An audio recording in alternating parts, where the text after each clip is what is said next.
Welcome to WagerTalk TV. This video is sponsored by our friends at Touchdown Alabama. Those guys always giving us the greatest inside information on this Alabama football team. Marco, I'm going to start with you. This one's been wild. So Circa puts out their early lines for the start of the week. Alabama minus 21. Now they're up to a 27-point favorite. I was shocked to see this one move that much. Total 56.5. Your thoughts here on the Alabama Crimson Tide laying that many points to Mizzou? Well, Kelly, to start with this one about that line move, and this is something that Johnny can answer more, but you look at what happened, and Circa is the first to the market here in Vegas, and I went back and looked at the line movement. What ended up happening, this plain and simple was a bad line. Circa made a mistake in putting this number up, because if you look at the betting pattern, this line kept going up in half-point to a point increments for 8 minutes. They just kept hitting the same number over and over as it was going up. And they're saying 21.5. No, that's not the right number. Bet it again. 22, 22.5. Jump to 23.5. It finally slowed down at 25. So now we're saying the real number on this game should have been 25. The last 2 points of movement is what I like to refer to as the steam chasers that come to the party late and piggyback the moves. Because if you weren't there for the first 8 minutes, you missed the ride, okay? So looking at this game, it should have been 25, 25.5. Now we're at 27, 27.5. I still like Alabama, and I'm going to split my wager in this one with half a unit on the first half and then a full game wager. And here's why. You've got a Missouri team that has a brand new head coach. And one of the things that people overreact in college football is to the hiring of a new coach. This is the one sport, college football, where a new coach can have the least effect in the first year. If you're putting in a different offense, which he is doing, they're going to a hurry-up, pro-style offense, you're still dealing with the last coach's players.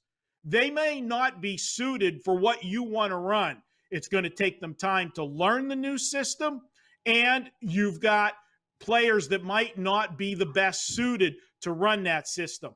We know Coach Saban, he's going to have his team ready. We know that they graduated a quarterback. They got to rebuild. Oh, wait, Alabama doesn't rebuild. They reload.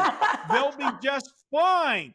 And you know Saban, given time to prepare, is always good out of the gate. So that's why I'm going first half with Alabama, and I'm going with the game. Now, you got to keep this under the 4 touchdowns. If it gets to the 28, 28.5, 28 we can still go, but 28.5, then now you're pushing the envelope because you've got to get that 5th score. So for me, it is Alabama. You're absolutely right, Marco. When a team has growing pains like this Mizzou team is going to have, you have to take the more complete team. And Alabama doesn't have to ever rebuild. All they have to do is reload. I like that first half play from you. I think they're going to come out hard out of the gate. VR, are you in agreement with Marco and I, or what are your thoughts on this SEC matchup? First off, got to touch on the point that line was minus 21, like Marco said. And this is the most important takeaway from that. When you're a book that's willing to put out the first number, that's going to happen no matter how good your odds makers are. I had the privilege of working out of the Stardust towards the end before it closed down. Before it blew up offshore, the Stardust was willing to put out the first NFL and college football betting numbers, the first NBA, first baseball, first everything. So what would happen? Prior to Sunday's lines coming out for the following week, we were given a sheet of what our handicappers made the numbers. So what simply happened was the runners are down there at Circa. Circa puts up minus 21 on Alabama. They look at their sheet. Their guy has 26, 25, 27. So they're going to sit there and make limit bets until it gets to that number.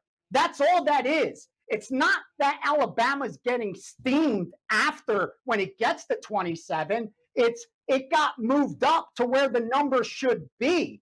And that's a big difference to when the market opens and then a side gets steamed. when a market originator gets steamed, it's a completely different animal, and you got to treat it as such. With that said, at 27, we saw it get to 28, and there was some resistance.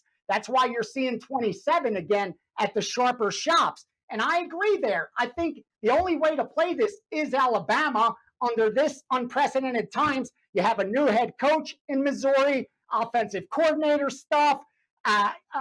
We've seen in the NFL how huge continuity is. And with Alabama, even though they lost their 2 top receivers, they arguably have the 2 best receivers right now. So, I mean, again, they reload, like Marco said.